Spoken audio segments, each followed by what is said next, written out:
Vamos lá, mais um vídeo.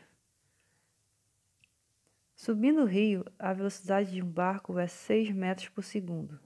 Descendo é de 10 metros por segundo. Qual a velocidade da corrente? Então, nós precisamos entender, né, isso no desenho básico. Né, nós temos uma correnteza, né? Eu adotei a correnteza para a esquerda, mas tanto faz, para a esquerda, para a direita. E aí tem uma correnteza indo para a esquerda. E ele diz que quando o barco está subindo o rio, né, subindo o rio significa indo no sentido contrário ao rio, né, sentido contrário à correnteza. Quando ele sobe esse rio, a velocidade resultante, a velocidade final do barco é de 6 metros por segundo. E quando ele está descendo o rio, indo no mesmo sentido da correnteza, né, ele adquire uma velocidade de 10 metros por segundo, ou seja, a velocidade resultante desse barco passa a ser de 10 metros por segundo. Então, nós precisamos entender que nós temos uma velocidade do barco que normal, sem a influência da correnteza, né? Por exemplo, imagine que esse barco estivesse num lago, tranquilo, sem correnteza nenhuma, e aí tem uma velocidade, por exemplo, de 15 metros por segundo. Isso num lago tranquilo, né? Mas imagine se você agora tivesse uma correnteza atuando sobre esse barco, no sentido contra, né? Oposto ao barco. Ele vai deixar de ter 15 metros por segundo e vai ter uma velocidade mais baixa, certo? E se ele estivesse a favor da correnteza, né, uma correnteza a favor do movimento do barco, ele deixaria de ter 15 metros por segundo e aumentaria essa velocidade. Essa velocidade aumentada, diminuída, na verdade é esse 6 e esse 10, né? Então é isso que eu quero dizer, que essa velocidade de 6 metros por segundo e essa de 10 metros por segundo não é a velocidade natural do barco, é a velocidade resultante dessa interação da velocidade natural do barco com a velocidade da correnteza. Natural, entre aspas, é só um termo que eu quero utilizar para falar da velocidade, a velocidade pura do barco, tá ok? Vamos lá então. Então, quando ele sobe o rio, ele tem velocidade de 6 metros por segundo. Então, esse vetor aqui de V sub é a velocidade de 6 metros por segundo, tá? Esse vetor vermelho aí, que é a velocidade resultante quando ele está subindo. E quando está descendo é de 10 metros por segundo, que eu botei em laranja aí. Então, V descendo é o vetor da velocidade resultante quando ele está descendo. Então, para a gente ir aos casos, a gente precisa trabalhar o vetor em cada caso, né? O vetor da velocidade do barco natural ali, né? Em cada caso. Veja bem, ele não quer o valor da velocidade do barco, a velocidade pura do barco, ele quer só o valor da correnteza, tá ok? Então, vamos lá. O caso em que o barco está subindo, né? Você vai aplicar uma velocidade do barco em favor contrário à correnteza, e dessa interação com a velocidade da correnteza em cima do barco, né? Vai atuar sobre o barco, né? Então, nós vamos ter esse V sub como resultante.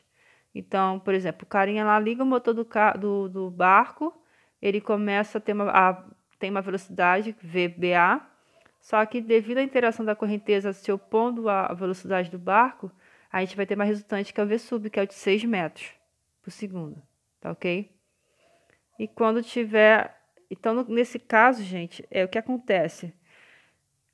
Se eu tenho a velocidade do barco, né, indo para a direita, e a correnteza vai contra, então a interação dessas velocidades vai ser o quê?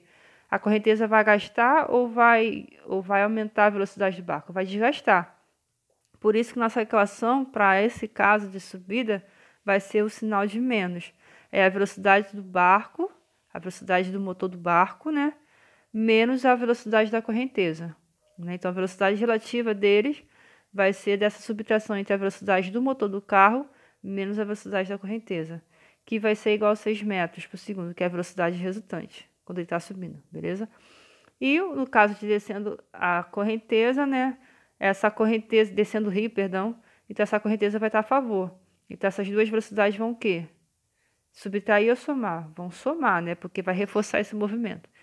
Então, a velocidade de 10 metros por segundo é dessa interação, dessa junção da velocidade do motor do barco com a velocidade da correnteza.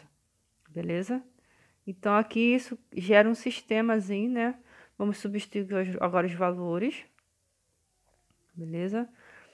E eu botei nesse sentido aqui de VBA menos VOC e não VOC menos VBA, porque quem manda é o vetor, o sentido do movimento. Então, se o sentido do movimento está para a direita, né, no primeiro caso da subida, então quem manda é o vetor da velocidade do motor do barco, que é o VBA, tá? Por isso que tem que ser nessa ordem a equação. Quem manda é sempre o vetor, do sentido do vetor para onde está apontando, né? Sempre assim. Até questões de força, de leis de Newton, quem vai mandar na equação, quem vem na frente da equação, quando a gente for montar um sistemazinho, é sempre o vetor que está ganhando sentido do negócio. Se for a força resultante está apontando para a direita. Então, as forças para a direita que tem que estar na frente da equação. E subtrai com as que se opõem, tá ok? É sempre assim. É só uma aspa aqui que eu estou abrindo. Beleza, vamos lá para a questão. Vamos substituir os valores, né? Ok? Lembrando que ele não quer que você encontre o VBA, que é a velocidade do motor do barco, perdão. Ele quer que a gente encontre a correnteza. Então, se a gente somar essas duas equações, vai acabar sumindo ali cortando VCO, menos VCO com mais VCO, vai dar zero. Então, a gente não pode juntar essas equações direto, senão a gente elimina VCO, que é o que a gente quer encontrar. Então, a gente tem que multiplicar a primeira equação por menos 1.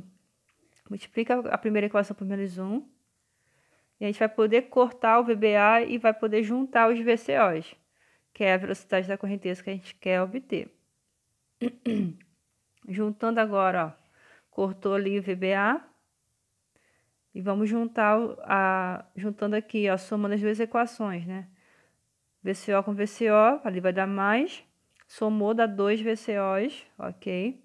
Igual, né? Que agora vem esse sinal de igualdade. Juntou, ó, menos 6 com 10 dá quanto? A equação mesmo, continha, né? Menos 6 com mais 10. Vai dar 4, né? Então, igual a 4. Então, passo 2 para o outro lado que a gente quer isolar o VCO, que é a velocidade da correnteza. Isola, passo 2 para o outro lado, está multiplicando, passa para lá dividindo.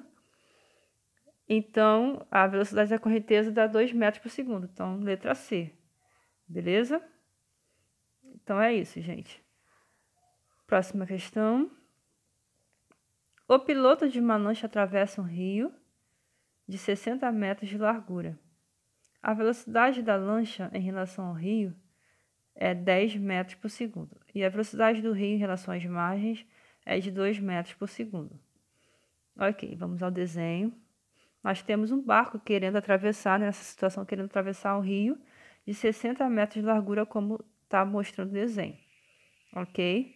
Então, esse barco atravessa o rio de 60 metros de largura.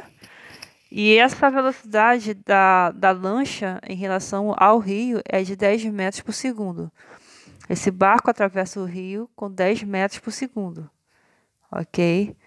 E a velocidade do rio em relação às margens é de 2 metros por segundo. Então, vamos aos desenhos. Então, o rio está se movimentando com 2 metros por segundo. O barco atravessa para a outra margem com esse 10 metros por segundo, que é essa seta vermelha aí, esse vetor vermelho é o de 10 metros por segundo. E o rio está atravessando com 2 metros por segundo, que é esse vetor amarelo. Ok? Então, o vetor vermelho é de 10 metros por segundo e o vetor amarelo é de 2 metros por segundo, que é a velocidade do rio. Letra A. Se o piloto mantiver o eixo da embarcação perpendicular à correnteza, como está no esquema mesmo do desenho, a que distância abaixo do ponto de partida a lancha atracará a outra margem? Bom, primeira vez que eu li essa questão, eu fiquei meio confusa, porque, tipo assim, o enunciado tá meio estranho, né? A distância abaixo do ponto de partida. Eu imaginaria tipo assim, a distância do ponto de partida até o ponto de chegada, né? Mas quando eu fui calcular, não foi isso que eu encontrei. Então, eu vou demonstrar para vocês todas as distâncias possíveis que o barco pode alcançar, atingir ali quando ele faz esse movimento de travessia do rio, tá? Então, se ele atravessar aqui o rio, o que vai acontecer, né? Vai ter uma velocidade resultante na diagonal. Então, na verdade, a trajetória final desse barco não vai ser uma linha reta para outra margem. Na verdade, vai ser uma linha na diagonal, tá ok? Que tem essa mesma direção e sentido dessa velocidade resultante, esse vetor roxo, tá? Por quê? Esse barco ele tem dois movimentos ao mesmo tempo, dois movimentos simultâneos, que é de travessia do barco, perdão, de travessia do rio, que é esse vetor vermelho. Então ele vai ter esse sentido de direção na vertical e para cima, e vai ter também movimento de arraste do rio, da correnteza.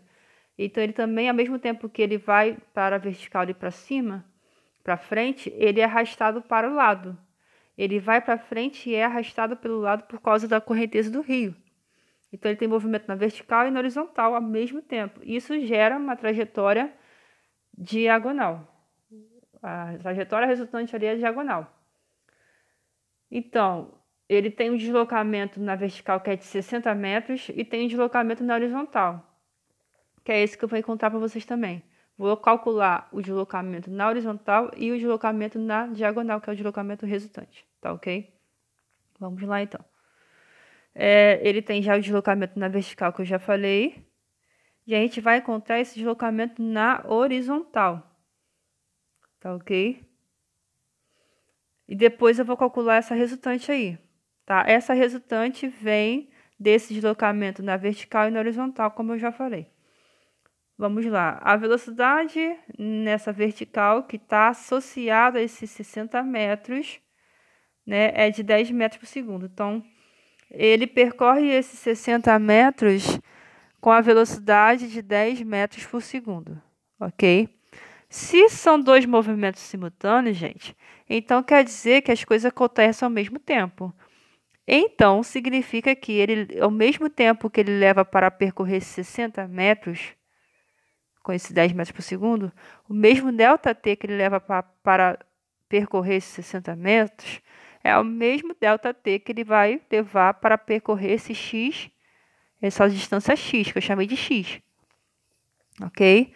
Então, o mesmo ΔT que ele leva para percorrer 60 metros é o mesmo ΔT que ele vai percorrer a distância x, que também é o mesmo ΔT que ele vai percorrer a distância r, porque são dois movimentos em um, ok?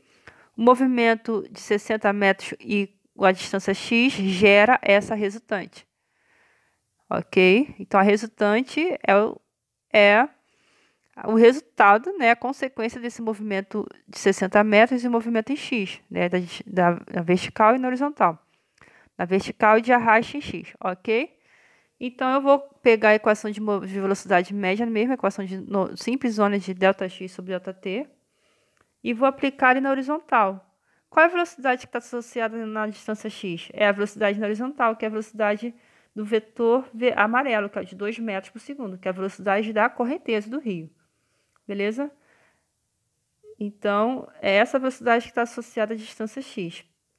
Vou encontrar, através da equação da velocidade, o tempo que ele percorreu 60 metros, ok? Para aplicar na equação para o x, para a distância x. Vou, então, aplicar a equação aqui de velocidade, ok? 10 metros por segundo para a distância de 60 metros. Eu vou achar o ΔT aqui. Achei o ΔT. Ele leva 6 segundos para percorrer os 60 metros. Então, esse mesmo 6 segundos vai ser o tempo para percorrer a distância x. Agora, então, vou pegar essa mesma equação de velocidade e aplicar nos valores da distância x, né? Então, vou pegar lá.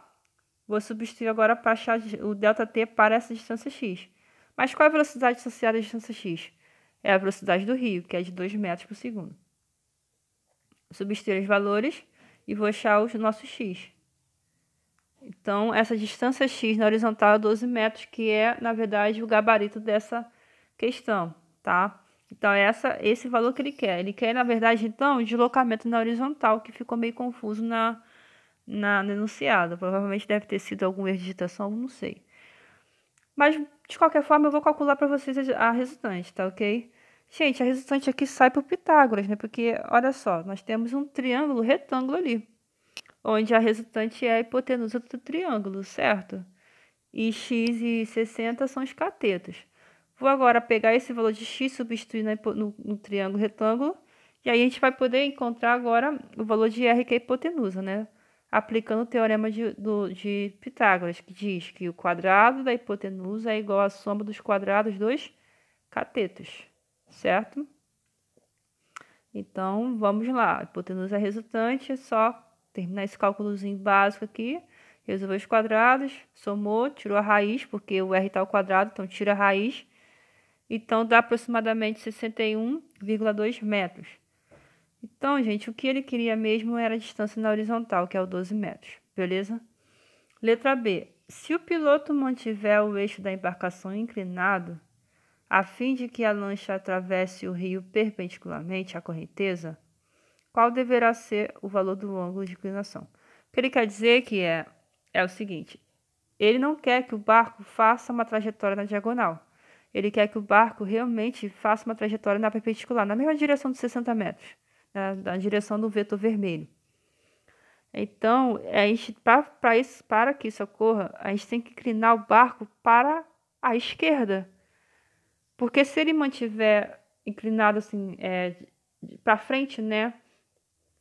É perpendicular ao rio, né? Então sempre apontando para frente, como está no desenho. Se ele mantiver assim, ele vai gerar uma trajetória na diagonal. O barco vai andando, mas na diagonal. Então, para ele caminhar com uma trajetória resultante indo para frente, na direção dos 60 metros, então a gente tem que inclinar o barco para o sentido contrário. Se ele anda para a diagonal na direita, a gente inclina um pouco para a esquerda, que ele vai caminhar, vai conseguir fazer uma trajetória perpendicular ao rio, ou seja, somente para frente, a trajetória resultante.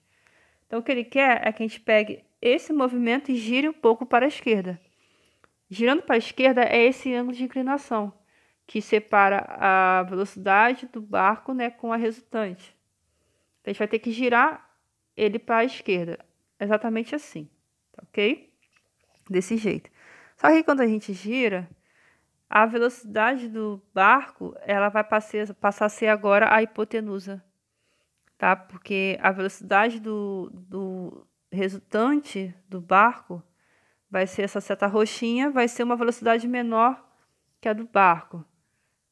Isso ficou meio confuso, mas não precisa se preocupar com isso agora, tá?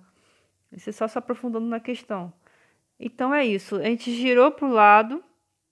Claro, imagina a cena, gente. Você vai ter que remar contra a correnteza. Então você vai ter que ter uma velocidade maior. Por isso que a velocidade ali do barco vermelho vai passar a ser um vetor maior. Vai passar a ser a hipotenusa desse triângulo. Você vai ter que aumentar a velocidade do barco para você poder inclinar um pouco para o lado também, certo? Para você se manter ali firme, ok? Senão a correnteza te leva. Por isso que aumenta também o valor dessa velocidade. Mas vamos lá. Agora é matemática, gente. Eu peguei o vetor da velocidade do rio, que é o vetor amarelo, passei para cima para ficar mais bonitinho, como um triângulo retângulo. Agora, gente, teorema de Pitágoras novamente. Não, perdão, teorema de Pitágoras só se você quisesse encontrar a resultante. Está tão sangue que eu falei isso. Desculpa, perdão. Ele quer o ângulo θ. Gente, com esses valores aqui, o ângulo θ já dá para ser encontrado. Por quê? Você tem o cateto...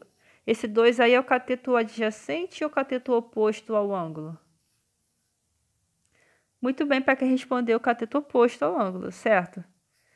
Então, o 2 ali é cateto oposto ao ângulo e o 10 já é hipotenusa. Qual a relação trigonométrica, né? A função trigonométrica que relaciona cateto oposto com hipotenusa?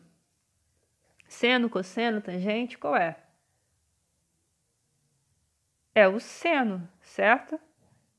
O seno de um ângulo é igual ao cateto oposto sobre hipotenusa. E justamente ele deu esse valor na questão, tá? Seno de 12 graus. Tá tirando alguma coisa aí, tá? Alguma coisa tá chegando aí, tá? Exatamente. Então, vamos lá. O seno desse ângulo, θ, é igual ao cateto oposto, que vale 2, sobre hipotenusa, que vale 10. Então, ó, seno desse ângulo dá 0,2, justamente como está na alternativa. 0,20, 0,2, a mesma coisa, tá? Só omitir o zero ali. Então, esse ângulo, por comparação, o seno de θ é 0,2, o seno de 12 é 0,2. O θ só pode ser 12.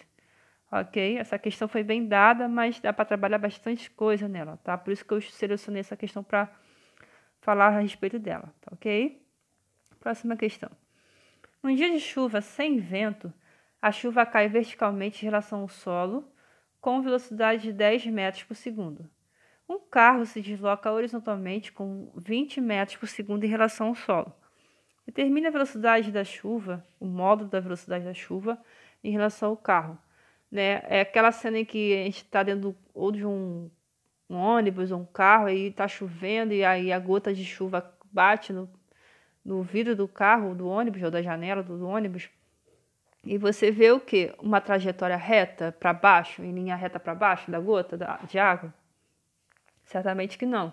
Se esse ônibus ou se esse carro estiver em movimento, a gente vê a chuva caindo na diagonal, né? Como nessa cena. Ela não cai em linha reta certinha. Ela cai um pouco inclinada para o lado. E dependendo da velocidade do ônibus ou do carro, essa inclinação se torna maior ainda, certo?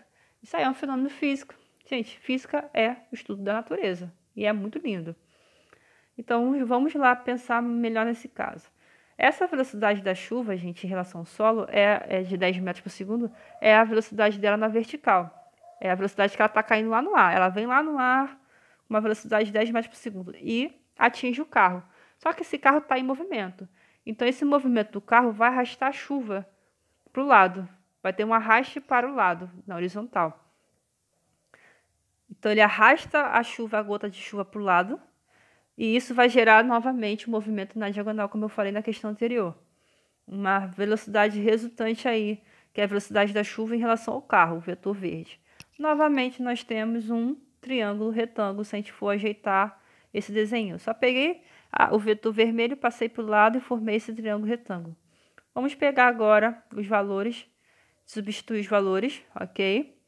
10 metros por segundo é a velocidade vertical e 20 metros por segundo é a velocidade horizontal, que é a velocidade do carro.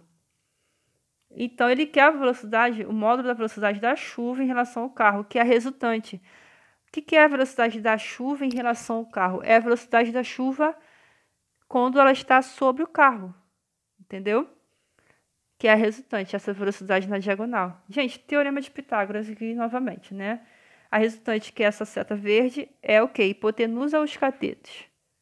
Lembrando, hipotenusa é sempre o lado maior e os catetos são os lados menores. Só vai ter uma hipotenusa, que é o lado maior de todos. É o verde. Então, o verde é a hipotenusa e os catetos são o 20 e o 10. Só tá um pouco fora de ordem de grandeza aqui, né, gente? Porque, pelo amor de Deus, né? 20 é maior que 10, né?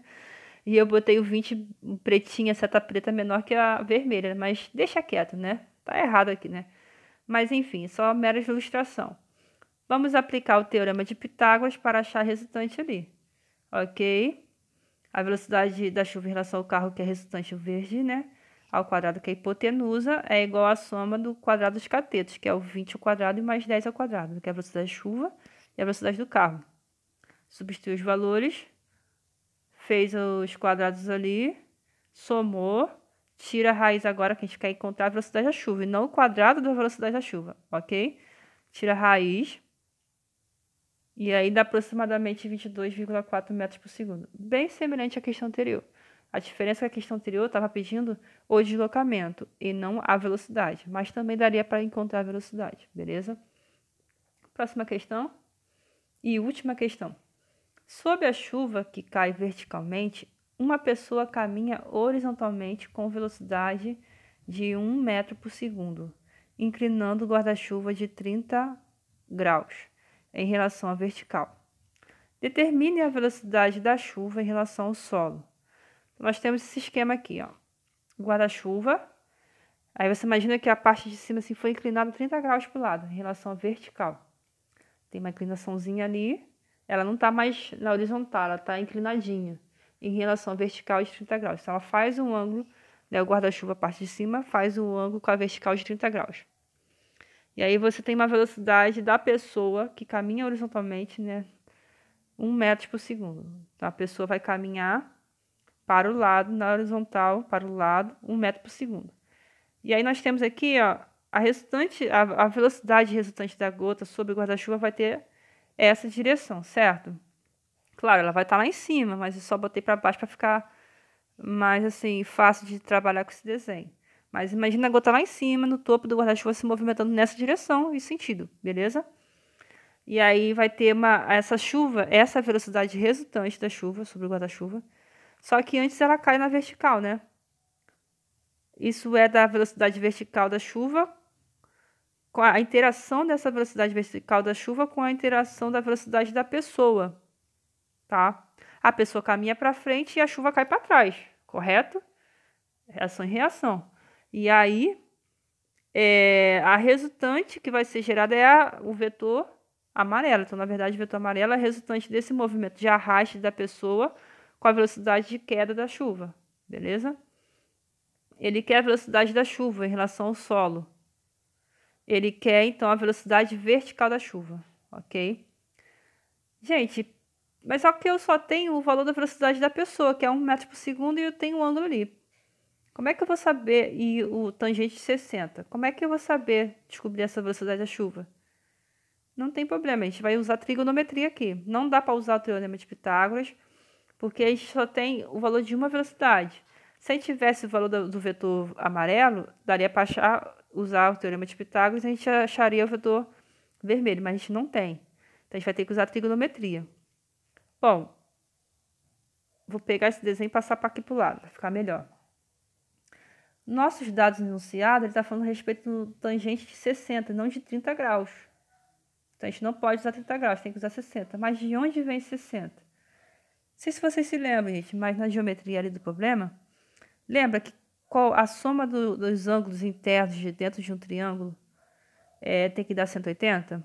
Lembra disso? E ali embaixo, ele é um triângulo retângulo, então ali embaixo já tem 90 graus. Ali em cima tem 30 e na ponta vai ter que ter quanto para gerar 180? A soma deles tem que dar 180. Ali embaixo já tem 90, então guarda 90. Para 180 só resta mais 90, né? Então, ali já tem 30. 90 menos 30 sobra 60. Então, nessa ponta aqui de cá tem que ter 60 graus. Daí que vem 60 graus, beleza? E aí vamos usar esse conceito de tangente que ele deu enunciado. A tangente 60 é 1,7. A tangente, gente, tem duas formas de calcular. Ela é dada por tangente de θ é igual a seno de θ sobre cosseno de θ. Mas ela também é y sobre x. E aí é esse conceito que a gente vai utilizar, y sobre x, ou seja, cateto oposto sobre cateto adjacente.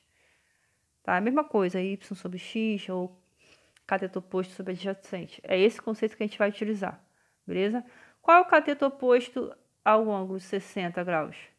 É o vermelhinho, que é a velocidade da chuva em relação ao solo. E o cateto adjacente é o azul, que é a velocidade da pessoa, que vale 1. E a tangente 60 vale 1,7. A gente só vai pegar agora os dados e substituir. Beleza? Tangente 60 é a velocidade da chuva que está na frente, que é o vermelho, sobre o cateto adjacente, que é o da pessoa, que vale 1. Substitui os dados, passa 1 para lá que está dividindo, passa para o outro lado multiplicando, e aí a gente encontra o valor da velocidade da chuva. É só multiplicar agora. Daí que vem, que a velocidade da chuva em relação ao solo, que é a velocidade vertical, é 1,7 metros por segundo. Essa questão também foi bem interessante, que trabalhou bastante questões trigonométricas e geométricas da questão, tá, gente? Então, é só isso. Espero que vocês tenham gostado e aproveitem bem. E bom estudo para vocês. Até a próxima!